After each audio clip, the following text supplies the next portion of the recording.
Hey guys, my name is Phil Gervasi, and I want to tell you about one switch installation that I'll never forget.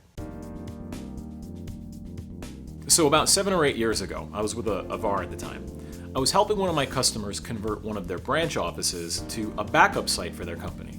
So we repurposed one of their storage rooms, pretty big one, like an 8x10, and we repurposed it to be a server room. So we installed some racks, an AC unit, and then we hired a cabling contractor, a subcontractor, to come in, install some new patch panels, and re-terminate all the cable in the building from the old network closet to the new server room. So I go on site one day to install a pair of Cisco Nexus 5548 switches, and you know how that goes.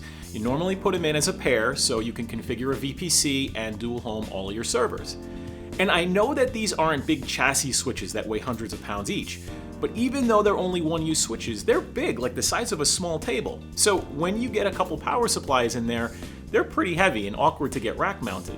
And just in case you haven't seen these, they don't get mounted in a 2-post rack with a few screws. They go in a 4-post rack with pretty much server rails. So I go on site, unbox them, get them labeled, and install the rails. Now, I can lift these switches. I mean, they're not that heavy. But getting them positioned perfectly between the rails so they snap in just right, that was kind of hard. So I'm fumbling with this switch and not getting it to seat properly. So I just gave up and put it down. Now, picture in your mind me carefully laying down this $15,000 switch on the top of the UPS that's sitting at the bottom of the rack.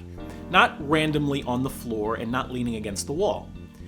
Safely resting at the bottom of the rack out of everybody's way. Now, the cabling contractor that we hired, he was in there too. He was pulling cable through the drop ceiling, and I didn't know this guy, so I really didn't want to ask him for help since he was busy.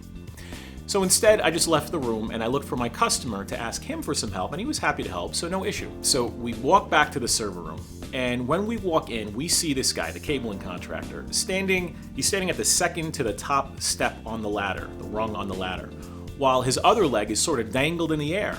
And he's doing this balancing act, trying to pull a coil of cable down from the drop ceiling.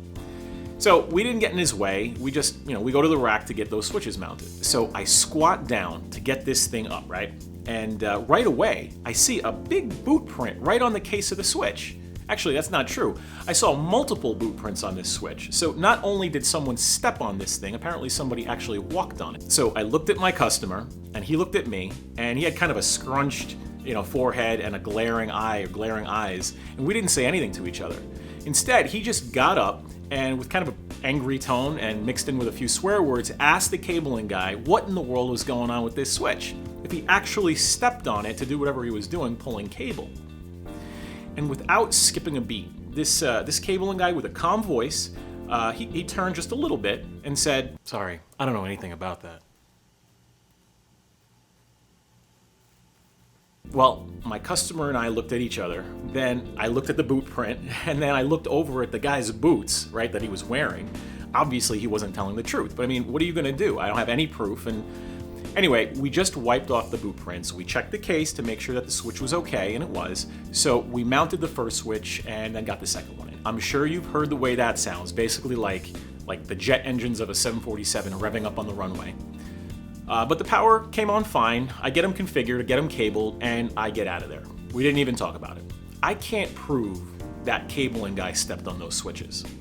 The boots he was wearing that day suggested it was him, but I really just can't prove it.